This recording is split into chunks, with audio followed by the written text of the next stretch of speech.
Premium elaichi, सोच जो करे राज।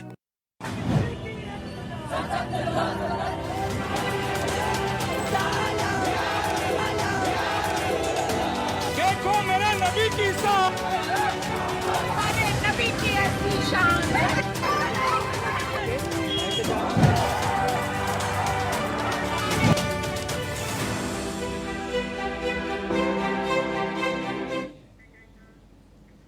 नमस्कार, आप देख रहे हैं टीएनपी न्यूज और मैं हूं आपके साथ आलोक शुक्ला। साथ का संग्राम में आप सभी का स्वागत है। अब आप इसको महज संयोग कहें या प्रयोग कहें, क्योंकि इस देश में जब भी त्योहार का मौसम आता है, पता नहीं कौन सी ताकतें अचानक ऐसा माहौल पैदा करने की कोशिश करती हैं कि सांप्रदायिक सौहार्द तार तार हो जाए। अगर ऐसा नहीं होता तो फिर आई लव मोहम्मद वाले बैनर में ऐसा क्या है कि शहर शहर बैनर लेकर प्रदर्शन होने लगे हैं, वो भी एक दो दिन नहीं 20 दिनों से। आज हम इसी पर चर्चा करेंगे, लेकिन उसके पहले पेश है ये खास रिपोर्ट।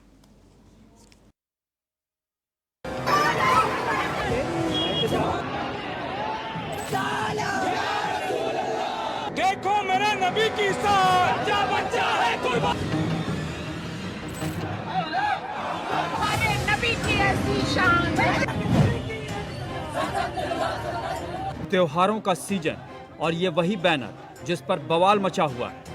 कानपुर में आई लव मोहम्मद वाले इस बैनर का विवाद अब इतना बड़ा हो चुका है कि वो उत्तर प्रदेश की सीमा को लांघता उत्तराखंड, गुजरात, महाराष्ट्र, तेलंगाना, हैदराबाद, पश्चिम बंगाल और दूसरे राज्यों और उसके शहर शहर गूंज रहा है। यूपी के तमाम शहर, चाहे वो लखनऊ हो, वाराणसी हो, बरेली हो, उन्नाव हो या और भी दूसरे शहर, मुस्लिम समुदाय के हजारों लोग आई लव मोहम्मद का बैनर लेकर सड़कों पर प्रदर्शन कर रहे हैं। कुछ जगहों पर पुलिस पर पथराव की खबर है तो कुछ जगह हिंसा और आगजनी की भी खबरें हैं। पुलिस ने उपद्रवियों के खिलाफ मुकदमे भी दर्ज किए हैं और गिरफ्तारियां भी हुई हैं। अब ये मामला इतना बड़ा होता जा रहा है कि सड़कों पर महिलाएं और नाबालिग बच्चे तक आई लव मोहम्मद का बैनर लेकर नारेबाजी कर रहे हैं। इसी बीच एक जगह सड़क पर खुलेआम तन से जुदा जैसे विवादित और भड़काऊ नारे लगाने की भी खबरें आई।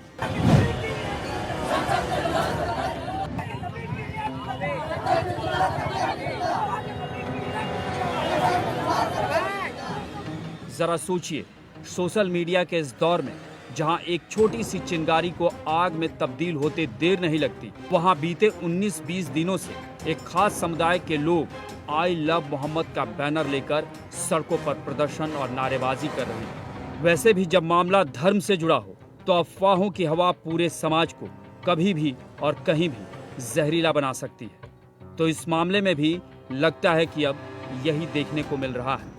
जैसा कि ऐसे मामले में सियासत की भी 100% गुंजाइश होती है, तो ये मामला अगर जल्द शांत नहीं हुआ तो और तूल पकड़ सकता है। AIMIM अध्यक्ष असदुद्दीन अवैसी पहले ही कह चुके हैं कि आई लव मोहम्मद लिखना जुर्म है और अगर ये जुर्म है तो हर सजा मंजूर है। वैसे देखा जाए तो बिहार में विधानसभा चुनाव भी होने वाले और ये मामला यूं ही बढ़ता रहा तो कहीं ऐसा ना हो कि ये हिंदू मुसलमान का ना मुद्दा बन जाए। गौरतलब है कि ये विवाद 4-5 सितंबर को बारावफात के जुलूस से शुरू हुआ था, जब कानपुर के रावतपुर में बिना अनुमति के एक जुलूस निकाला गया।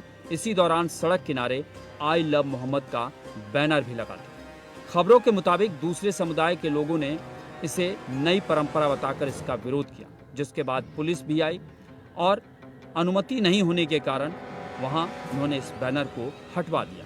बाद में कुछ बैनर के फाड़े जाने की भी खबर आई, जिसके बाद पुलिस ने इस पर कार्रवाई करते हुए मुकदमा दर्ज कर लिया। कहा जाता है कि विवाद की असली वजह यहीं से शुरू हुई। ऐसे में अब सवाल ये कि जब पुलिस ये कह रही है कि मुकदमा पोस्टर बैनर लगाने के लिए नहीं हुआ, तो फिर वो कौन सी ताकतें हैं जो इस संवेदनशील मुद्दे को हवा दे रहे हैं। सवाल ये भी कि देश के शहर शहर में एक खास समुदाय के लोग सड़कों पर निकलकर नारेबाजी कर रहे हैं, जिसमें बड़े पैमाने पर नाबालिग भी शामिल हैं और उनकी ओर से कुछ आपत्तिजनक नारे लगाए जाने की भी खबरें हैं। तो इसके पीछे कौन लोग हैं? कुल मिलाकर मामला बढ़ता जा रहा है और सबसे बड़ा सवाल ये कि जो मुद्दा सांप्रदायिक सौहार्द को खतरे में डाल सकता है, उसे शांत करने की बजाय सड़कों पर उतरकर हवा किसके इशारे पर दी जा रही है। सवाल और भी हैं, लेकिन यहाँ सबसे बड़ी बात ये कि जब मामला संवेदनशील हो सांप्रदायिक सौहार्द से जुड़ा हुआ हो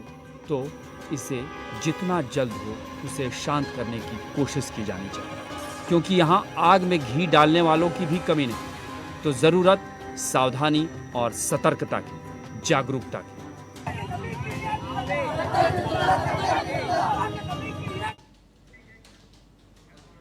आज हम इसी मुद्दे पर चर्चा करेंगे। तमाम मेहमान यहाँ पर मेरे साथ जुड़े हुए। मेरे साथ आशीष सैनी हैं, प्रवक्ता कांग्रेस के तौर पर। आशीष जी, बहुत स्वागत है आपका टीएनपी न्यूज में। तपोष पाल मेरे साथ हैं, प्रवक्ता बीजेपी के तौर पर। तपोष जी, आपका भी बहुत स्वागत है। मोहम्मद नईम मेरे साथ हैं, मुस्लिम स्कॉलर के तौर पर। नईम साहब, आपका बहुत स्वागत है। और मंजीत सिंह चौधरी मेरे साथ हैं, हिंदू स्कॉलर के तौर पर। आपका भी बहुत स्वागत है मंजीत जी यहाँ पर। जिस तरह से मोहम्मद नईम साहब, एक चीज़ समझनी बहुत जरूरी है कि मैं आपसे सबसे पहले इस पूरे मामले को समझना चाहूँगा कि एक जुलूस निकलता है, उसके बाद पोस्टर बैनर को लेकर कहीं ना कहीं विवाद होता है। खबर यह भी आती है कि शायद कुछ पोस्टर फाड़े गए और उसके बाद ये प्रदर्शन धीरे धीरे यूपी से शुरू होकर दूसरे अन्य राज्यों तक पहुंच चुका है। एक बार मैं पूरा मामला आपसे समझना चाहूंगा और मुख्य शिकायतें इसमें क्या हैं। और मैं आप सभी पैनलिस्टों से भी इसमें अपील करूंगा कि आज का मुद्दा बहुत ही संवेदनशील है, एक विशेष धर्म के साथ जुड़ा हुआ है और इसीलिए सम्मानपूर्वक एक दूसरे से बात कहेंगे। और किसी को भी अगर धर्म के संबंध में अपमानजनक भाषा का इस्तेमाल करना हो तो वो बीच में ही अपनी डिबेट छोड़कर चला जाए। इस जिम्मेदारी को समझते ही हुए ही आज इस चर्चा को हम यहां पर करने वाले हैं। नईम साहब, आप अपनी एक बार बात रखिए। चैनल के माध्यम से धन्यवाद आप लोगों को देना चाहता हूँ। और ये कि हम लोग आई लव यू मोहम्मद सल्लल्लाहु अलैहि वसल्लम को जो हम लोग सबसे पहले तो हम लोगों का आइडियल है और हमारे माँ बाप से भी बढ़ के, यानी मेरी औलादों से भी बढ़ के सबसे ऊपर जो है हमारे मोहम्मद सल्लल्लाहु अलैहि वसल्लम है। दूसरी बात, 15,000 करोड़ पूरी दुनिया के अंदर जो नाम है इस मोहम्मद से लोग जुड़े हुए हैं और ये एक ऐसा नाम है जो हमारी जान है, आन है, शान है, बान है और इस मुल्क की भी शान है। पूरी दुनिया का अमन का नाम मोहम्मद है।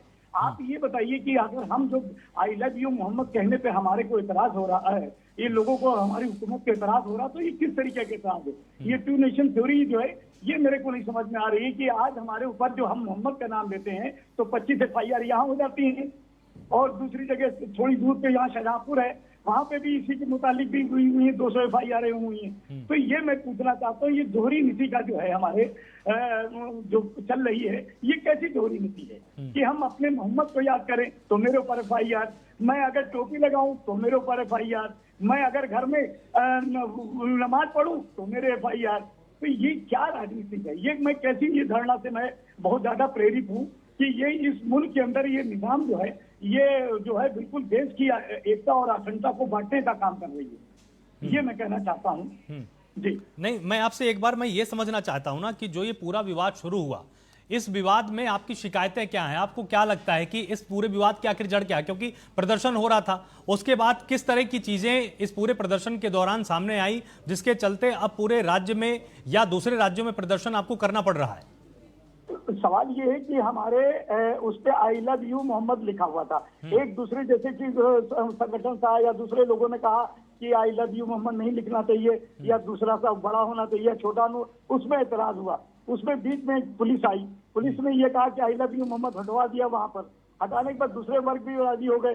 फिर उसके बाद में फिर उन्होंने हटा के दूसरी जगह को कहा कि यहाँ पे लिखाइए, बड़ा लिखाइए या छोटा लिखाइए। उसी में लेके बात को लेके विवाद बढ़ने लगा। उसी में पुलिस का हस्तक्षेप आया और हस्तक्षेप में पुलिस ने ये किया कि 15 लोगों को उनको उठाया, उठाने के बाद में उनको जाके बंद कर दिया, मारा भी पीटा। हाँ। अभी उसी को लेके पूरे देश के अंदर जो ये चल रहा है आई लव यू मोहम्मद के ऊपर, वो सब जगह जगह जो है इसके जो है मतलब हो रहे हैं सब कई संगठन अपने अपनी तरफ से। और इसका अब नईम साहब, इसमें ये जो विरोध किया गया, ये क्या आपके ही धर्म के लोग थे जो बोल रहे थे कि भाई इस तरह की प्रैक्टिस इस्लाम में नहीं की जा सकती है, या ये दूसरे धर्म के लोग थे जो बोल रहे थे ऐसा नहीं होना चाहिए?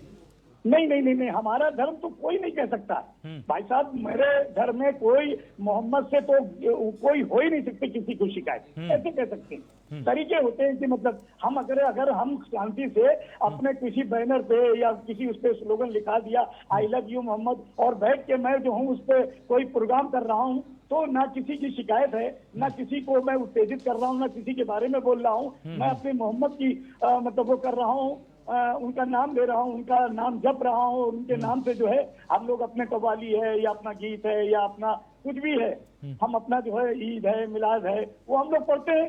तो उनका नाम लगा ली, तो इसमें क्या ऐतराज है? क्या पुलिस का क्या हस्तक्षेप था? जो पुलिस ने उसमें हम लोगों को मारा पीटा, उसमें जाके हस्तक्षेप किया, और जिसकी वजह से जो इतना संघर्ष किया, और जो पुलिस की इतनी जो भ्रम फैलाया जा रहा है, जिसकी वजह से ये पूरी हिंदुस्तान में आग लगी हुई है। ठीक है, मंजीत जी मेरे साथ यहाँ पर हैं, हिंदू स्कॉलर के तौर पर। मंजीत जी, बहुत स्वागत है आपका टीएनपी न्यूज़ में।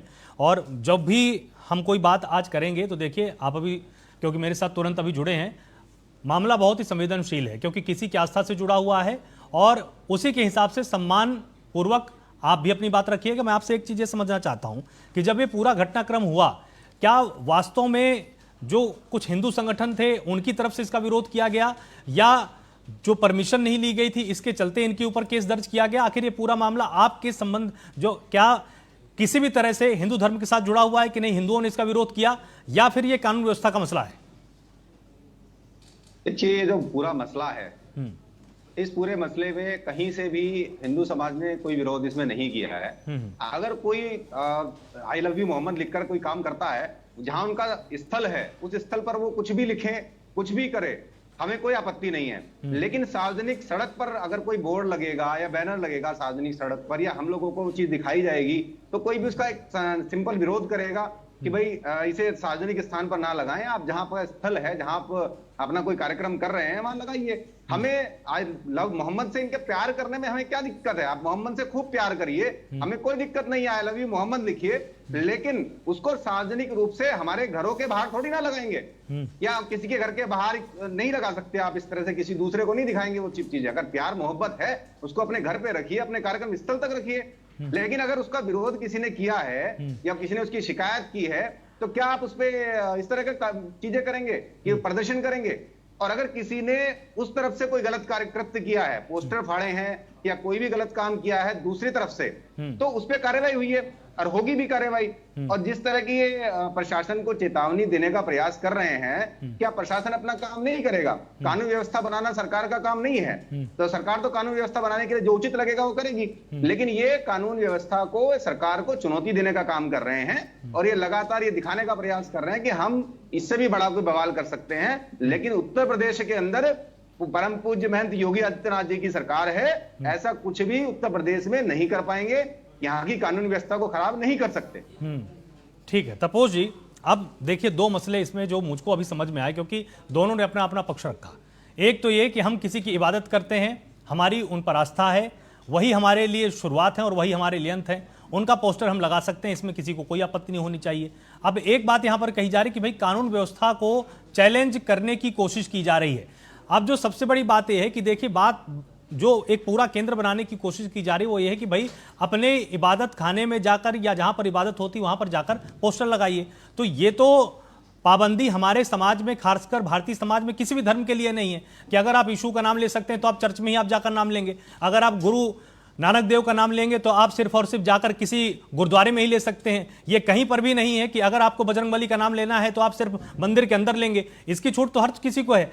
क्या वास्तव में आपके पास जो इस पूरे प्रकरण की जानकारी है वो कानून व्यवस्था को चैलेंज के रूप में आई है, या आपको लगता है कि जानबूझकर कुछ लोग इसमें तनाव फैलाना चाहते हैं?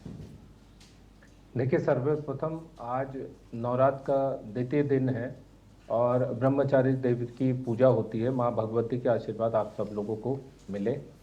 देखिए, ये जो विवाद है, इस विवाद की उत्पत्ति और उसके बाद जिस तरीके से राजनीतिक तौर पे इसको प्रयोग में लाया जा रहा है वो बहुत ही संवेदनशील है।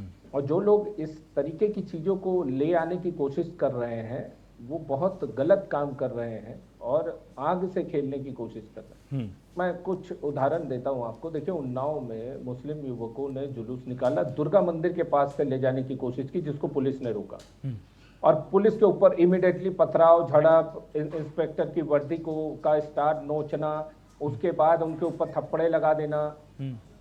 इसमें 6 लोगों की गिरफ्तारियां हुई। बाद में कुछ किशोरों को छोड़ा गया, लेकिन अभी भी 6 लोग गिरफ्तार हैं। भदोही में सेम उसी समय जुलूस निकाला गया और सर तन से जुदा के नारे लग गए। अब जानबूझ के ये जो है एक कृष्णा स्वीट्स है उसके सामने से ये जबरदस्ती वहां पे इस तरीके की चीजों को करने। आपने अपने जो वेलकम स्पीच है उसमें भी यही आपने बताया कि हिंदू धर्म के इस समय जो नवरात्र स्टार्ट हो रहा है और उसके मद्देनजर रखते हुए इन चीज़ों को संवेदनशील है तो उसको किस तरीके से बिगाड़ा जाए, इसकी पूरी योजना बना के रखे। महाराजगंज में भी ऐसे ही हुआ, 64 लोगों को हिरासत में लिया गया। कौशाम्बी में भी ऐसे ही हुआ, सर तन से जुदा, अचानक से सर तन से जुदा लगने लग गए। लखनऊ में मुस्लिम महिला सुमैरा खान राणा के नेतृत्व में विधानसभा के सामने ये प्रदर्शन करना था। भाई विधानसभा के सामने ये वाला बैनर लेके जाने की क्या मतलब है?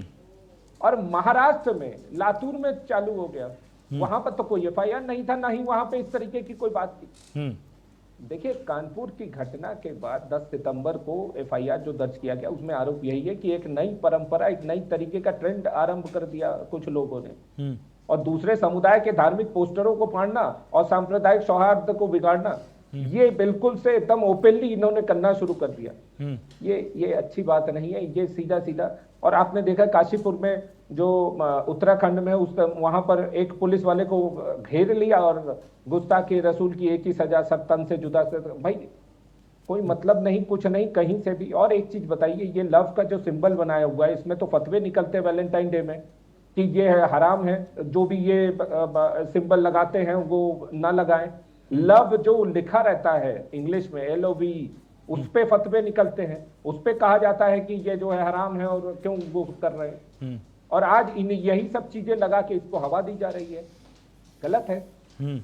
अभिव्यक्ति की स्वतंत्रता जो सपा कह रही है उसके नाम पे ये जिस तरीके के हवा देने की कोशिश कर रहे हैं वो बहुत नहीं, ये अभिव्यक्ति की आजादी के अंतर्गत नहीं है। ये इसके लिए भी आर्टिकल में प्रावधान किया गया है, आर्टिकल 25 और 26 में इसमें भी आज़ादी दी गई है कि कोई किसी भी धर्म को सेलिब्रेट कर सकता है, किसी भी संगठन का वो सदस्य हो सकता है। आशीष जी, एक छोटा सा सवाल अब मैं आपसे भी यहाँ पर पूछना चाहूँगा। देखिए आपने पूरा प्रकरण आपने पढ़ा होगा, आपने देखा होगा, आपको इसमें क्या लगता है कि क्या वास्तव में कुछ ऐसी ताकतें हैं जो इस तरह के मसलों को इतना बड़ा बना देती हैं कि सुनने में और पढ़ने में ऐसा लगता है कि जैसे बहुत बड़ा खतरा भारतीय समाज को पैदा हो गया है, लेकिन जब आप उसकी तह तक जाएंगे, उसके बारे में पूरी जानकारी करेंगे तो बहुत ही छोटा मसला होता है और उसमें इतना बड़ा विवाद होना नहीं चाहिए। लेकिन अफवाहों के बाजार के चलते ये लगातार गर्म होता रहता है, लगातार विवाद की स्थितियां और बढ़ती चली जाती हैं। आपको नहीं लगता है कि चाहे वो मुस्लिम धर्मगुरु हों, चाहे वो हिंदू धर्मगुरु हों, चाहे वो बीजेपी हो, कांग्रेस हो, सपा हो, सबको इसमें तुरंत समाधान की तरफ आगे बढ़ना चाहिए, ना कि बयानबाजी से काम चलेगा इसमें? देखिए आलोक जी, आपने क्योंकि डिबेट में प्रारंभ से ही कहा कि डिबेट को बड़े शांतिपूर्ण ढंग से और अपने तथ्य सामने रखते हुए करते हैं। मैं जो तथ्य आपके सामने रख रहा हूँ वो बहुत गंभीर है और बहुत जरूरी है आज की जो पीढ़ी है उसको समझने के लिए, क्योंकि हमारी पिछली जो 2 पीढ़ियां हैं, मैं बहुत जिम्मेदारी से कह रहा हूँ, इस वक्त 35 से 55 साल के बीच के लोगों की जो सोचने और समझने की क्षमता है वो सरकार बनाने के चक्कर में ईंधन की तरह झोंक दी गई। ये बड़ी जिम्मेदारी है। आपने 2 घटनाओं का जिक्र किया है कि कानपुर में आई लव मोहम्मद और एक भी तपेश जी ने जिक्र किया काशीपुर उत्तराखंड की। इन दोनों घटनाओं में एक समानता है, यह समानता है कि ये विवाद पुलिस कर्मियों द्वारा पैदा किए। पुलिस वालों ने के दिमाग में जो जिस तरह का, अभी हमारे हिंदू स्कॉलर यहाँ बैठे थे, इन्होंने बातचीत शुरू करने से पहले कहा कि ये लोग और वो लोग, भाई कौन लोग? भारत के नागरिक हैं। आप ये कहो इन नागरिकों ने, इस धर्म के मानने वालों ने या इस जुलूस वालों ने, ऐसे आप बात कर सकते हैं। लेकिन ये लोग क्या होता है? ये लोग का मतलब है कि आपके दिमाग में पहले से ही चीज है कि कुछ लोग हैं जो हमारे जैसे नहीं है और कुछ लोग हैं जो हमारे जैसे हैं, धर्म के आधार पर आपने तय किया। मैं इनसे ये पूछता हूँ चौधरी साहब से, यदि इनका जन्म किसी मुस्लिम परिवार में होता तो ये मुसलमान धर्म को मानते हैं, ईसाई परिवार में होता ईसाई को मानते हैं, इनका जो जन्म हिंदू धर्म में हुआ तो ये हिंदू धर्म को मानते हैं। लेकिन इसका ये आधार कतई नहीं है कि हम दूसरे धर्म का अपमान करें या दूसरे धर्म के बारे में कोई ऐसी प्रतिकूल टिप्पणी करें। मैंने जैसे पहले बात कही कि दोनों ही केस में पुलिस कर्मियों ने विवाद खड़ा किया है। पुलिस कर्मियों को आउट ऑफ टर्न प्रमोशन चाहिए, सरकारी जूते सीधे करने का काम चाहिए।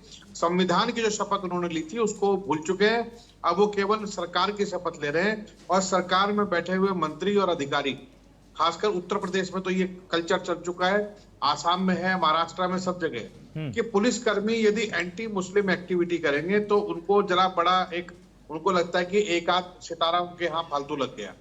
इस तरह की एक्टिविटी में पुलिस, ये दोनों मामलों में, एक आपने अभी अपनी रिपोर्ट में बताया, पुलिस की रिपोर्ट में भी है कि रामनवमी गेट के सामने जुलूस में शामिल एक ट्रैक्टर ट्रॉली जा रही थी उस ट्रैक्टर के ऊपर एक बैनर लगा था जिस पर आई लव मोहम्मद था।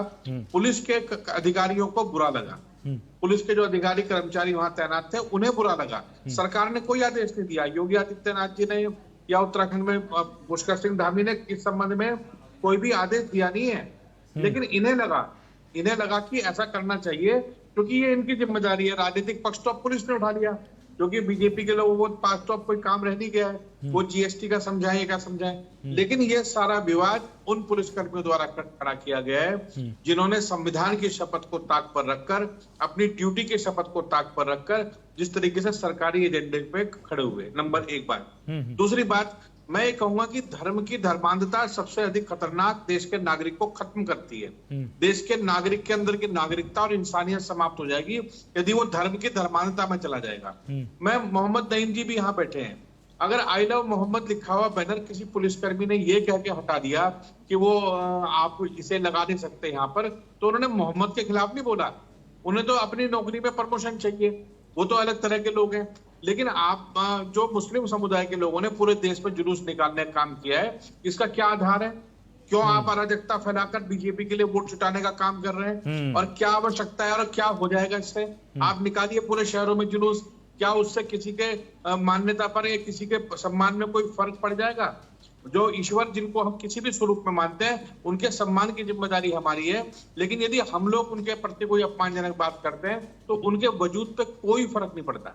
वो बहुत बड़ी चीज है, प्रकृति ने, ईश्वर ने जिसको भी अपने रूप में भेजा है हम उसको मानते हैं। सभी धर्मों के लोग अपने अपने स्वरूप को, अपने अपने देवताओं को, अपने अपने इष्टों को पूरा सम्मान देते हैं और वो ये चाहते हैं कि आप भले ही उस धर्म को ना माने, सम्मान आप भी दें। तो मैं ये दोनों चीजों के खिलाफ हूँ। नंबर एक, जो जगह जगह जुलूस निकाले जा रहे हैं ये असंवैधानिक है, इनकी अनुमति नहीं दी जानी चाहिए, इनके आयोजकों को पकड़ के जेल में डाल देना चाहिए अराजकता फैलाने के लिए।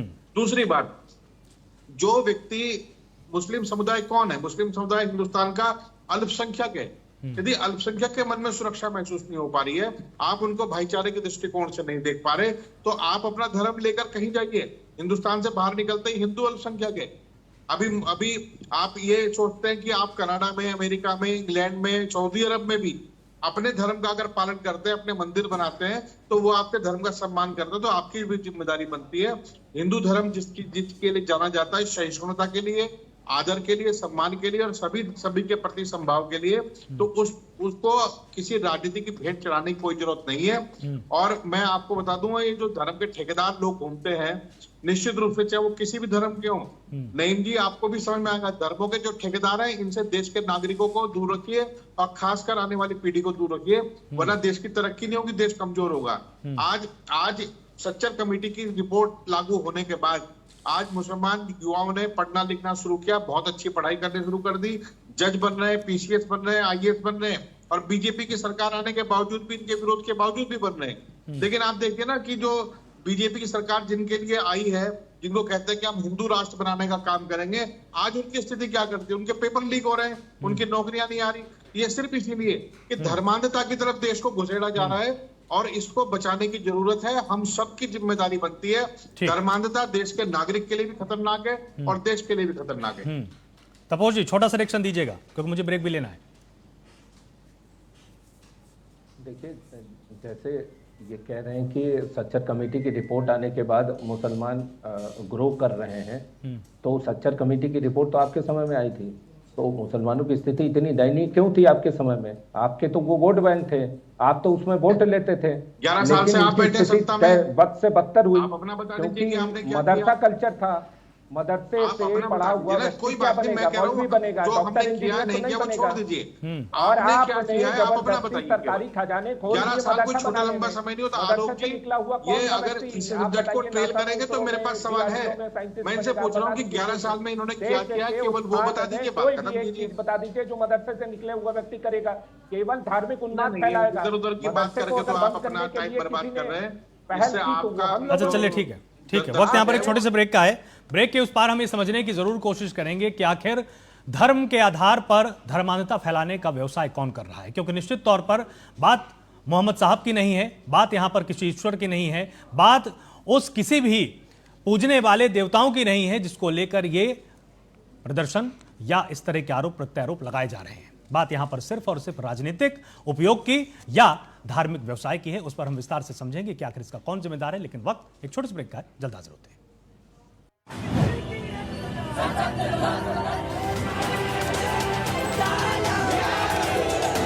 देखो मेरे नबी की शान, हमारे नबी की ऐसी शान।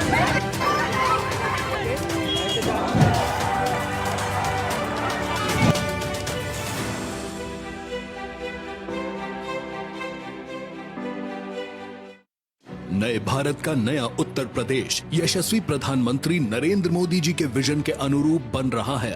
$1 ट्रिलियन इकोनॉमी। नया उत्तर प्रदेश औद्योगिक और व्यापारिक क्षेत्र में छू रहा है नित नई ऊंचाइयां। माननीय मुख्यमंत्री योगी आदित्यनाथ के नेतृत्व में समग्र व्यापारिक प्रगति का प्रतीक बनकर उभरा है UP international trade show. Greater Noida में 25 से 29 सितंबर 2025 तक किया जा रहा है यूपी इंटरनेशनल ट्रेड शो के तृतीय संस्करण का आयोजन। यूपी ITS के तृतीय संस्करण में देश विदेश के कई व्यापारिक प्रतिष्ठान लेंगे हिस्सा। दुनिया देखेगी नए उत्तर प्रदेश के ट्रेड, ट्रेडिशन एंड ट्रांसफॉर्मेशन के साथ ही कला और संस्कृति की अनोखी झलक। आप भी आइए, अपने व्यवसाय को दीजिए वैश्विक उड़ान। UP international trade show, sourcing का अद्वितीय मंच। विमल में गुलिस्तां की ये कुछ लजीज फरिश्ते, जब साथ घुले तो जी ललचाए और दिल कहे कि स्वाद की इस जुबां में खुद को ऐसा डुबाऊं कि निकल ना पाऊं। विमल की जुबान कुछ है ही ऐसी, मानते हैं ना? विमल, बोलो जुबां केसरी। अरे आज सुबह सुबह राहुल का फोन। हेलो पापा को हॉस्पिटल में भर्ती कराना है, तुरंत 15,000 चाहिए। अरे यार मेरे पास तो 1 रुपया भी नहीं है, अब क्या करूं? अरे हाँ याद आया, राम फिनकॉर्प से पर्सनल लोन ले लेता हूं। भाई सही समय पर मदद की, दिल से शुक्रिया। Instant personal loan in 2 minutes. Ram Fincorp, download the app now.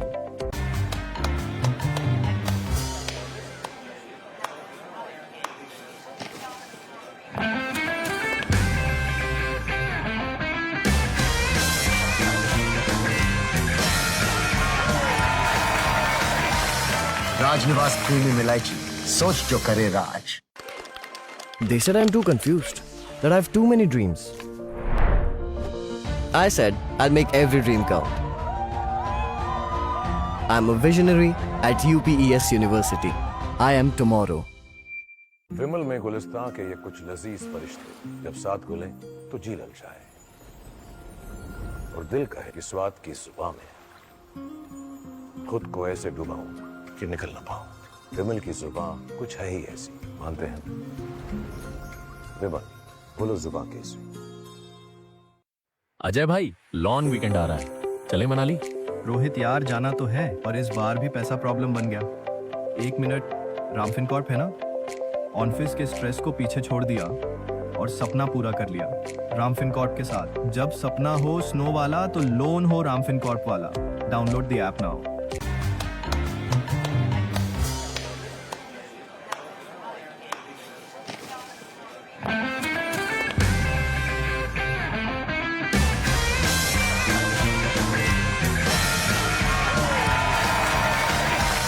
Rajnivas premium elaichi, सोच जो करे राज।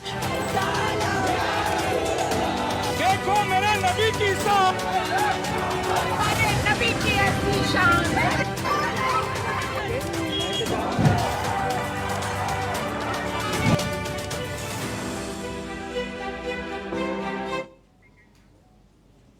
ब्रेक के बाद आप सभी का स्वागत। तमाम मेहमान लगातार यहाँ पर मेरे साथ जुड़े हुए हैं।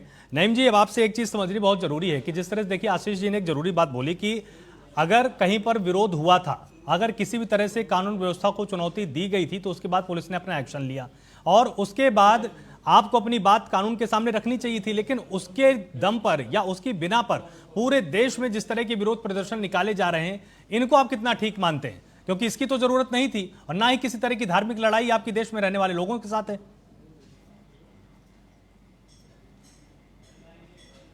नईम जी, उसके बाद आपको अपनी बात कानून के सामने रखनी चाहिए थी, लेकिन उसके दम पर या उसकी बिना पर पूरे देश में जिस तरह की विरोध प्रदर्शन निकाले जा रहे हैं। नईम जी, आप तक मेरी आवाज आ रही है? जी आ रही जी बोलिए बोलिए। ओके सर मैं कहना चाहता हूँ कि आप ये देखना चाह रहा हूँ कि जिस तरीके से वो लोग अपने शांतिपूर्वक जो है अपना मतलब जो है अपना कार्यक्रम कर रहे थे और उसके बीच में जो हस्तक्षेप जो पुलिस का बीच में आना और पुलिस ने जो उसमें वो किया गया, तो मैं उसके लिए मैं ये कहना चाह रहा हूँ। और मैं सैनी साहब से भी कहना चाह रहा हूँ जो अभी इन्होंने कहा कि मुसलमान लोग इस तरीके के जो कर रहे हैं उनके साथ में उनके साथ खिलाफ FIR होनी चाहिए। तो मैं ये कहना चाह रहा हूँ FIR तो उनके भी खिलाफ होना चाहिए जो कांवड़िए थे, जो मुजफ्फरनगर में 50 मुसलमानों को मार दिया गया और उनके ऊपर FIR भी है, ना उनके घर पे योगी का बुलडोजर चलता है, ना उनको अरेस्ट किया गया। कैसी है, कुछ लोगों को अरेस्ट किया जाता है। ये जो दोहरा व्यवहार है ये क्यों करते हैं, हमारी देश की गवर्नमेंट करती है। 50 मुसलमान, जबकि मुजफ्फरनगर के एसपी साहब ने कहा कि 50 मेरी उसमें संज्ञान में है कि 50 आदमियों को मारा गया। 50 आदमियों को कांवड़ियों ने मारा। और किस तरीके से कांवड़िए जब निकलते हैं मुजफ्फरनगर से, मैं पूछना चाहता हूँ क्या परमिशन होती है, कांवड़ियों की परमिशन बता दीजिए मुझे। सबसे पहले पूछना कि कांवड़िए कितने लोग परमिशन लेके जो कांवड़ यात्रा निकालते हैं। और ये देखिए कि मुसलमान उनको जाके पानी ठंडा पिलाता है, उनके ऊपर पुष्प फेंकता है।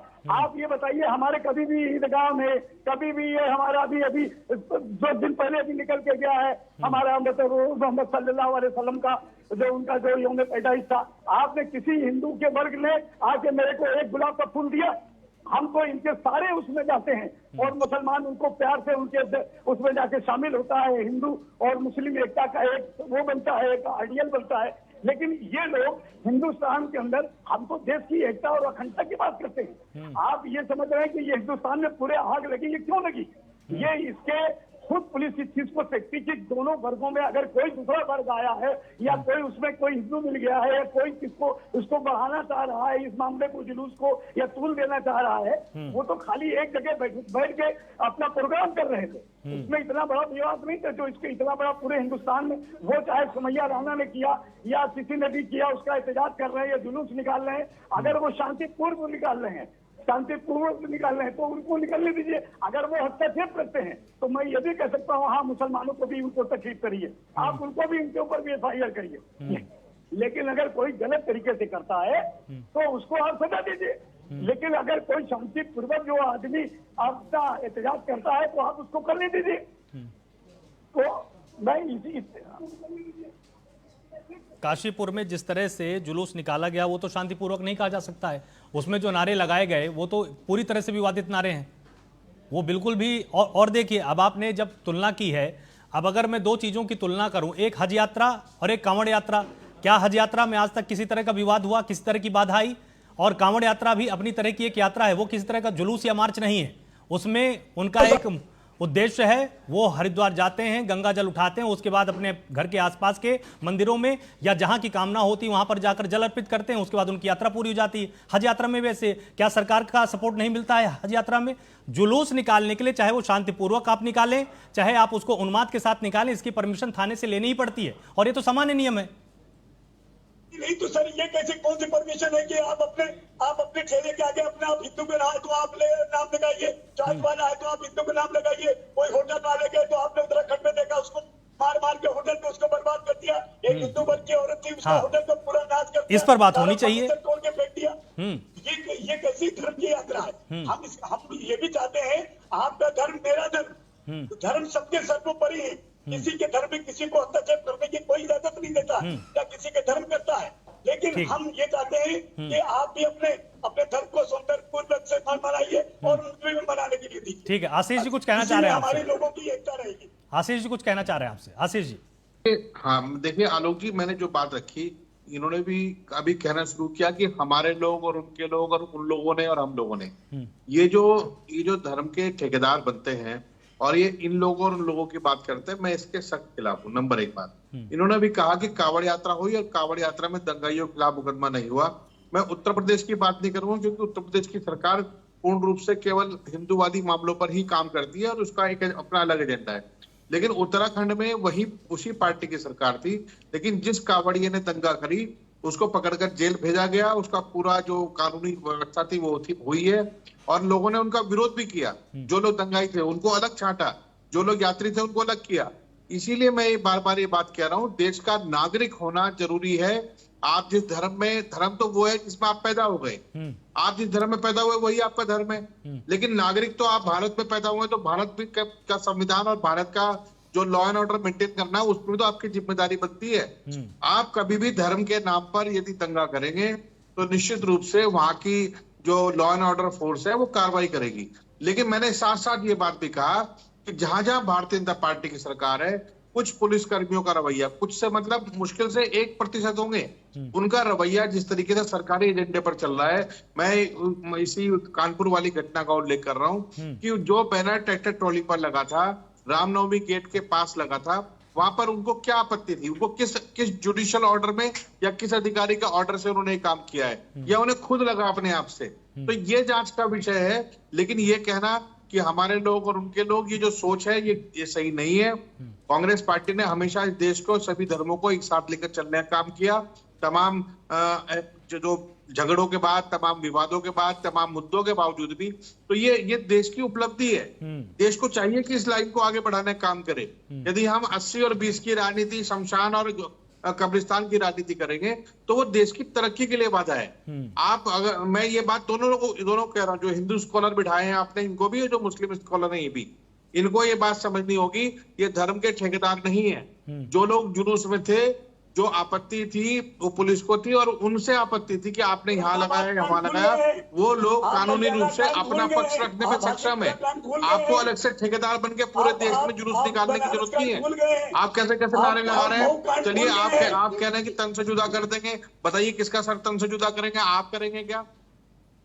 तो नहीं करेंगे ना। तो ऐसे जो हिंदू धर्म के ठेकेदार बने हैं वो बड़ी बड़ी बातें करते हैं, और जैसे ही कोई उन पर कार्रवाई होने की बात आती है, नईम साहब, मैं एक चीज मैं आपसे मैं यहाँ पर ये देखिए करना चाहता हूँ, क्योंकि बात देखिए, ये बात संवेदनशील भी है, लेकिन ये बात बहुत जरूरी भी है। इसीलिए आज इस मुद्दे को हमने प्राथमिकता दी है। ये इस लिहाज से जरूरी है, जब भी कहीं पर दंगे हुए होंगे, दंगों के समय तो अखबार में फ्रंट पेज में ये पूरी खबर रहती है कि जो पहला पन्ना होगा वो दंगों की खबर से, कितने मारे गए, कहां पर लोगों ने हमला किया, कितनी आगजनी हुई, पुलिस ने क्या एक्शन लिया, ये फ्रंट पेज में छपता रहता है। 10 दिन, 15 दिन, 20 दिन के बाद जब वहां पर पीएसी या सीआरपीएफ या पैरामिलिट्री कैंप करने लगती है, शांति बहाल हो जाती है, तो ये खबर पहले पन्ने से हटते हुए दूसरे, तीसरे, चौथे और 15वें पेज तक पहुंच जाती है। लेकिन जब आप उसकी केस स्टडी करेंगे तो मान लीजिए कोई एक बालिग बच्चा, आपके ही धर्म का, मान लीजिए कोई एक मुस्लिम बच्चा उस समय 15 या 16 साल का रहा हो, उसको उस समय जब गिरफ्तार किया गया होगा तो उसके बाद जाहिर सी बात है 18 साल का होते वो बाहर आया होगा, लेकिन एक दाग उसके दामन में लग गया। अगर वहीं वो बच्चा 19 से 20 साल का रहा होगा और अगर वो 5 साल बाद जेल से बाहर आता है तो उसकी उम्र 25 से 26 साल की हो जाती है। जो उसकी पढ़ने की उम्र है, जो उसकी कॉलेज जाने की उम्र है, वो उसकी बीत गई जेल के अंदर। हालांकि उसका दोष सिर्फ इतना था कि वो उस भीड़ का हिस्सा हो गया, जो वो भीड़ कहीं ना कहीं अपने धर्म को ऊपर रखते हुए सामने वाले धर्म को सिर्फ टारगेट कर रही थी। उद्देश्य कुछ नहीं है, इसमें कुछ हासिल नहीं होला है अंत में। बाकी लोग अपने घर में रहेंगे, कुछ लोग वहां से पलायन कर जाएंगे, नारे लगाते रह जाएंगे, और जो राजनीतिक रोटियां थी उसमें नेता अपनी रोटियों को सेक लेंगे। क्या तमाम धर्म गुरुओं की, चाहे वो हिंदू के हों, चाहे वो मुस्लिम के हों, चाहे वो स्कॉलर हों, आप सबकी ये भी तो देखिए जिम्मेदारी है, आप युवाओं को, अपने लोगों को समझाएं कि भाई किसी भी तरह के फसाद से कुछ भी नहीं हासिल होने वाला। इस पर तो हमको बात करनी पड़ेगी ना, अब वो समय तो आ गया है। फसाद सर कोई नहीं करता है ना, फसाद कोई चाहता है, लेकिन जब प्रशासन का उसमें रोल नहीं होता है तब वो उसमें उत्पाद पैदा हो जाता है। किस तरह से मैं अब इसको समझना चाह रहा हूं, फसाद कैसे नहीं होता है? मुजफ्फरनगर के दंगे फिर क्या थे? वो मेला था। और आप तो मुजफ्फरनगर के और संभल का क्या हुआ सर? मैं ठीक है, संभल में आपने क्या संभल के मान लीजिए, मेरठ के मान लीजिए, कर्नाटक के मान लीजिए, आप 1946 में चली जाइए, नोआखली के दंगे आप मान लीजिए, चलिए 2010 की छोड़ दीजिए। नईम साहब यहाँ पर धर्म का विरोध तो है नहीं। चलिए मैं 1946 चला जाता हूँ, 1905 चला जाऊं, बंगाल विभाजन के समय जो हुए दंगे, जितने भी दंगे हुए 100-150 सालों में, उससे हासिल क्या हुआ देश को, मैं ये जानना चाहता हूँ। मैं ये कहना चाहता हूँ आपके चैनल से माध्यम से कि एक वर्ग को ही क्यों मतलब टारगेट किया जाता है, सिर्फ एक मुस्लिम वर्ग को ही क्यों? हर पे चाहे मामलंची को, आप ये देखें कि हर जगह मामलंची हो रही है मुसलमानों के साथ में। समस्या यही, अब जो आपने लाइन बोली, ठीक है नईम साहब, समस्या यही है, जब हम ये मान लेते हैं ना कि दंगे के समय सिर्फ मेरा समुदाय टारगेट हुआ है, असली समस्या है नोआखली के जब दंगे 1946 में सबसे ज्यादा उसमें हिंदू मारे गए। हम ये क्यों नहीं देखते हैं भाई, दंगा जब भी होगा हिंदू, मुसलमान, ईसाई, सिख सभी मारे जाएंगे और इसके लिए हमें धर्म में आगे आना ही पड़ेगा, हमें बात करनी ही पड़ेगी कि हम दंगा करने वाले किसी भी व्यक्ति को धर्म के आधार पर, जात के आधार पर सपोर्ट ना करें। कोई भी दंगाई करने वाला वो धर्म से नहीं, वो दंगाई होता है, वो धर्म कोई नहीं है, धर्म को किसी का कोई नहीं बुरा होता है, बस दंगाइयों का काम होता है दंगा करना। लेकिन कुछ लोग जो होते हैं जमात बना के वो जो होते हैं प्रोग्रामों में शामिल हो जाते हैं, तो उसके लिए हम लोगों को कहना है कि उनको पहले वो किया जाए, डिटेन किया जाए। अच्छी बात है। मंजीत जी, क्या यही रवैया आप सबकी तरफ से भी अब सामने आ गया? क्योंकि देखिए, अगर हम इन बातों में उलझे रहेंगे ना तो फिर 200 साल क्या, 500 साल क्या, 1000 साल क्या, किसी भी तरह की आप एजुकेशन दे दीजिए, लेकिन अगर धर्म की कट्टरता कहीं ना कहीं युवाओं के मन में रहेगी, मानने वालों के मन में रहेगी, तो ये तो सिलसिला कभी ठहरेगा ही नहीं। 2 इस तरफ से मारे जाएंगे, 3 उस तरफ से मारे जाएंगे और विवाद इसी तरह से शुरू होते हैं, पोस्टर को लेकर, बैनर को लेकर, ईद को लेकर, मंदिर को लेकर। कभी तो एक ऐसा मुकाम आना चाहिए जिसमें यह हो कि अगर दंगा शुरू हो रहा है तो जिसने शुरुआत की सबसे पहले उसको डिटेन कर दिया जाए। देखिए, समस्या का जो मूल है, मूल सिर्फ यही है कि दूसरे धर्म का सम्मान ना करना, दूसरे धर्म को नीच समझना, नीचा समझना। अपना जो भगवान है या अपना जो भी पैगंबर है, अपना जो भी ईश्वर है, उसी को ही सर्वश्रेष्ठ समझना, दूसरे को बहुत ही नीचा समझना। या मेरा ही ईश्वर जो है वो पूजने योग्य है, दूसरे का ईश्वर पूजने योग्य नहीं है। जब तक ये विचारधारा समाप्त नहीं होगी, दूसरे धर्मों का सम्मान नहीं किया जाएगा, तब तक ये लड़ाइयां होती रहेंगी। इनको खत्म करना पड़ेगा और सभी समाजों को, दोनों समाजों या ये हमारे यहाँ और भी धर्म हैं, लेकिन जब दूसरे धर्मों का सम्मान किया जाएगा तो समस्या धीरे धीरे अपने आप समाप्त हो जाएगी। समस्या का मूल है दूसरे धर्म का सम्मान ना करना। और ये आप अगर देखेंगे तो डेली कहा जाता है मेरा ही ईश्वर पूजनीय है, मेरा ही पूजने लायक है, इसके अलावा कोई पूजनीय नहीं है। और ये आपको भी पता है कहां से बोला जाता है, किस प्रकार से बोला जाता है। अगर ये चीज हम नहीं मानेंगे, हमें कोई आपत्ति नहीं है, दूसरे धर्म कैसे भी पूजा करें, अपने ईश्वर को माने, उनकी इबादत करें, हमें कोई समस्या नहीं है। लेकिन समस्या वहीं से शुरू होती है जब तक वो विचारधारा अपने बच्चों में, अपनी आने वाली पीढ़ी में हम नहीं देंगे कि सारे धर्म बराबर होते हैं। सबसे पहले इंसानियत है, धर्म बाद में है। पहले धर्म आया है, इंसानियत पहले, तो इसी पर ही डिबेट हो जाए। मेन बात है पहले इंसानियत ही आई है, पहले इंसान आया है, उसके बाद ही धर्म की स्थापना हुई है। वो धर्म, कोई भी धर्म पहले बनाओ, मैं ये भी नहीं कहता कि सनातन धर्म ही सबसे पहले है, पहले तो इंसान आया, धीरे धीरे धर्म की स्थापना हुई।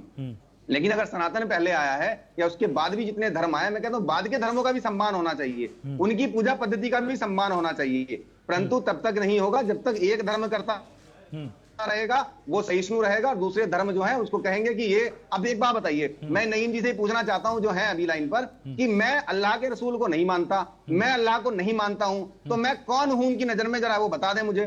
क्या मुझे वो काफिर नहीं मानेंगे? मैं मूर्ति पूजा करता हूं, क्या वो मुझे मुशरिक नहीं मानेंगे? क्या वो बोलेंगे मुशरिक नहीं हूं उनकी नजर में? और मुशरिक और काफिर को क्या सजा इनके यहाँ पर है? अच्छा ठीक क्या है, वो सब चीजें हटनी अच्छा नहीं ठीक है, चाहिए? मैं भी एक क्या हिंदू चीजें हूँ। हटनी मंजीत नहीं जी, चाहिए? मंजीत जी बदलाव देखिए, नहीं आना चाहिए? मंजीत जी देखिए, सारी अच्छी अच्छी बातें तो हम खूब बोल लेते हैं। मैं एक हिंदू हूं।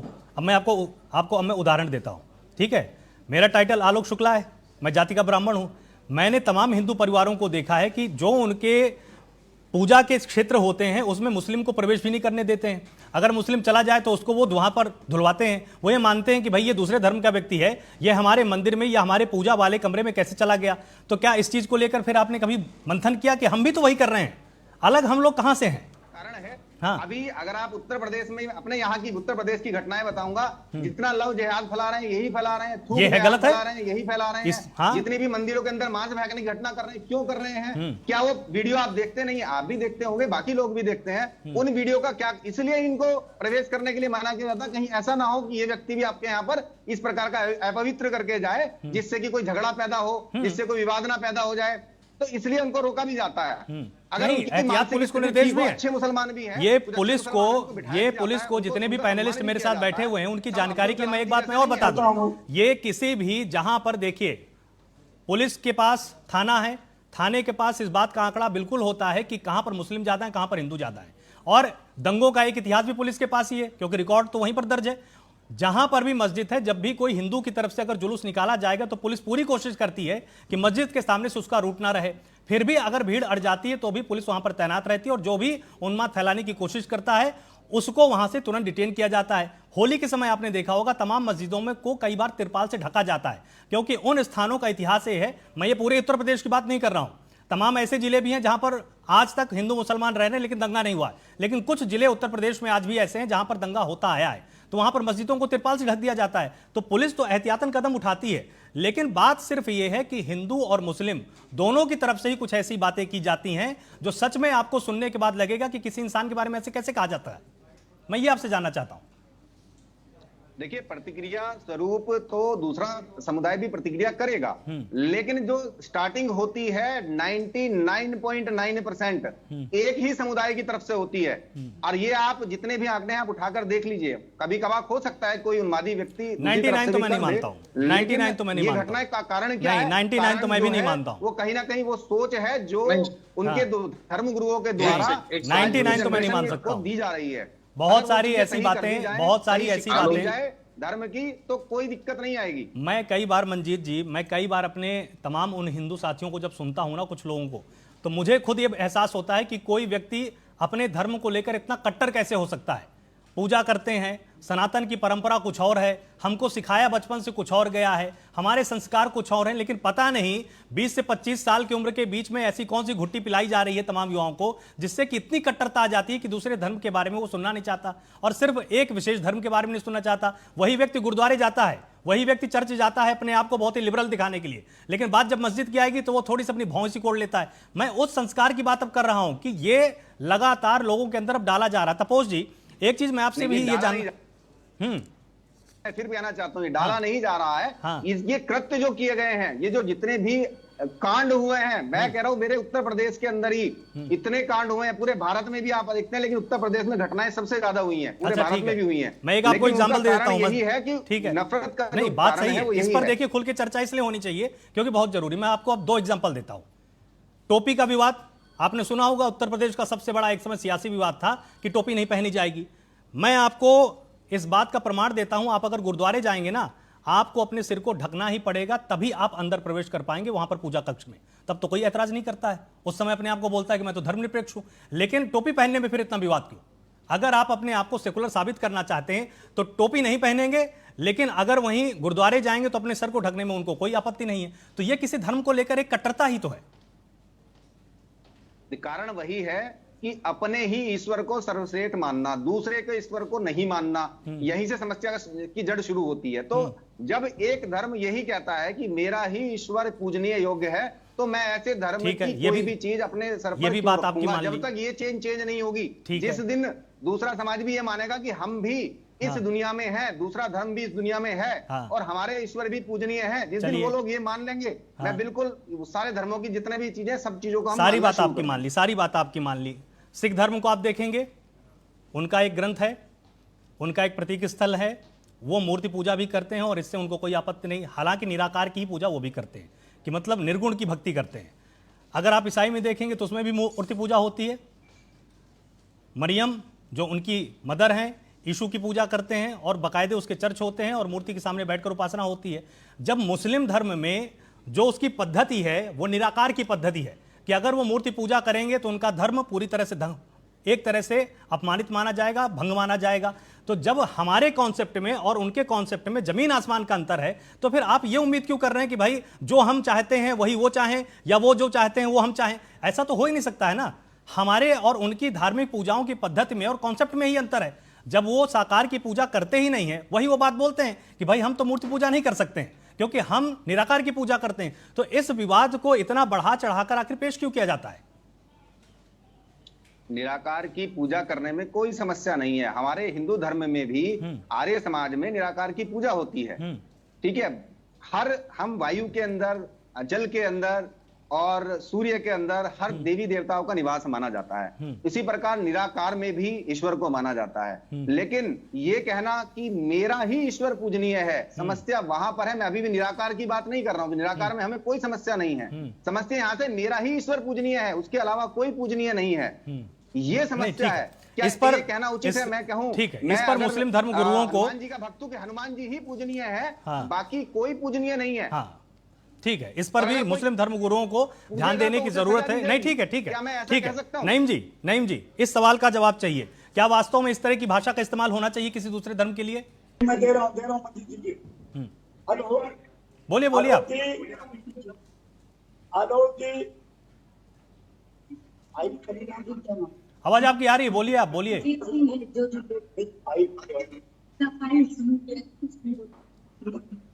मैं सर ये कहना चाह रहा हूँ कि द फाइल्स मूवी आई थी और इनके जो है देवता लोगों ने, इनके जो है उन लोगों ने ये बात कही थी कि जो मुस्लिम वर्ग से शादी करेगा उसको 5 लाख रुपए दिया जाएगा। अब आप अभी ये सनातन धर्म की बात कर रहे हैं, मैं उसको भी सर्वोपरि मानता हूँ। मेरा भी सर्व धर्म सबके, मेरे धर्म इस्लाम है।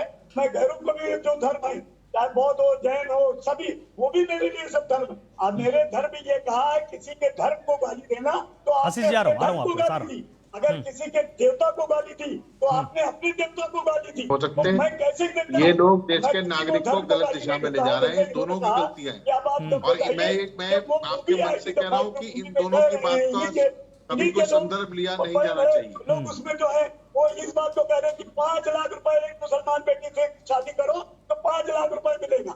सैनी जी, आप एक मिनट करिए। और जो भाई मंजीत साहब ने कहा कि मैं किसी के, मुसलमान किसी के धर्म को नहीं करता है, आप ये बताइए, आपने तो आलोक जी ने कहा कि किसी भी हम मंदिर में नहीं करते हैं। नहीं साहब, कुछ लोग तो देखिए करते हैं। ये भी बात स्वीकार नहीं की जा सकती। कुछ लोग कहते भी हैं, करते भी हैं। आधा मुस्लिम जाता है, आधा हिंदू जाता है, हाँ। किसी को अपनी नहीं देना पड़ती है या किसी से नईम साहब, देखिए, ये तो फिर यही बात हो गई ना। अपने मजार को करेंगे। नहीं, अपने धर्म की बात आएगी तो हम आंखें बंद कर लेंगे। बच्चे होते हैं, फूंक डलवाने के लिए मस्जिद में जाते हैं मौलवी से। ये देखिए, नईम साहब, समस्या फिर क्या है मालूम है? और हमारे अगर धर्म में किसी को भी, हम अगर किसी भी देवता को या बिना धर्म में आपसे बताया है। नईम साहब, समस्या क्या है? नईम साहब सुनिए तो, अब सुनिए तो। हाँ ठीक है, सुनिए तो। समस्या यही है ना, समस्या यही है कि जब हमारे धर्म की बात होगी तो हम उसमें अपनी आंखें बिल्कुल बंद कर लेंगे, अपने कान बंद कर लेंगे। हाँ, सामने वाले धर्म की अगर हमको कोई छोटी सी समस्या मिल जाएगी, अगर उसकी तरफ से कही गई कोई बात मिल जाएगी तो हम उसको ये बोलें कि देखो उसने हमारे धर्म के लिए ऐसा बोल दिया। हमारी मस्जिद के सामने इनके जितने भी धर्म, सर इनके जितने भी, इनके सर इनके जितने भी जुलूस आते हैं, हाँ,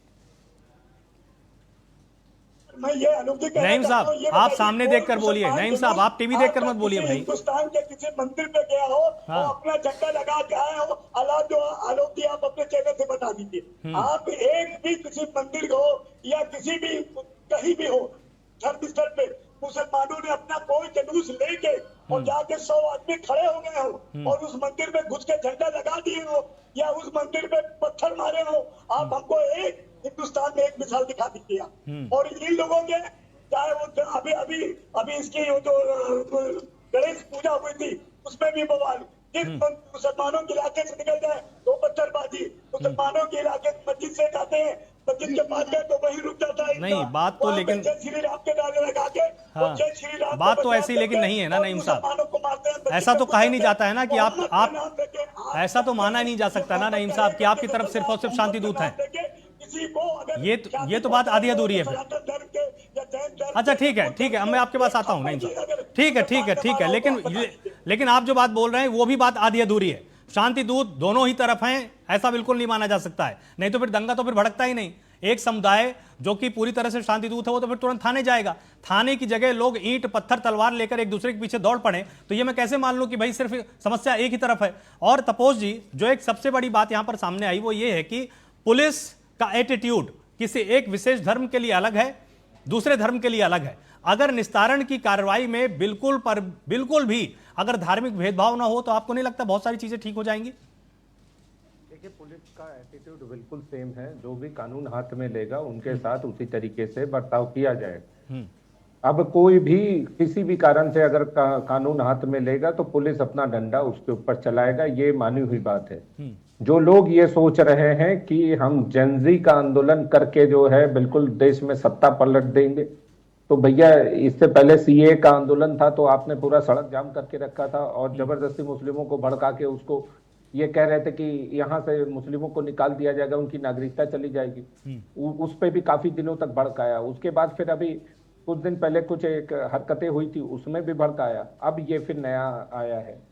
तो देखिए, जो लोग इस तरीके की आंदोलनों को हवा दे रहे हैं, जो लोग ये चला रहे हैं, उनको साफ साफ ये मालूम है कि जो लोग भी कानून हाथ में लेंगे उनके साथ उसी तरीके का बर्ताव होगा।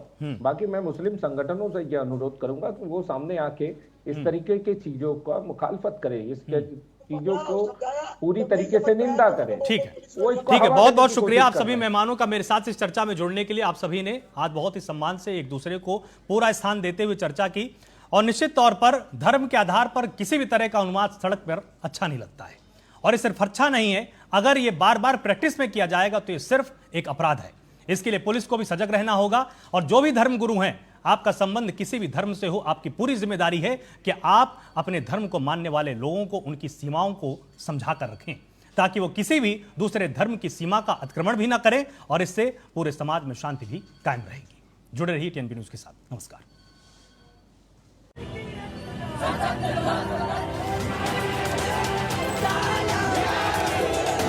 देखो मेरे नबी की शान।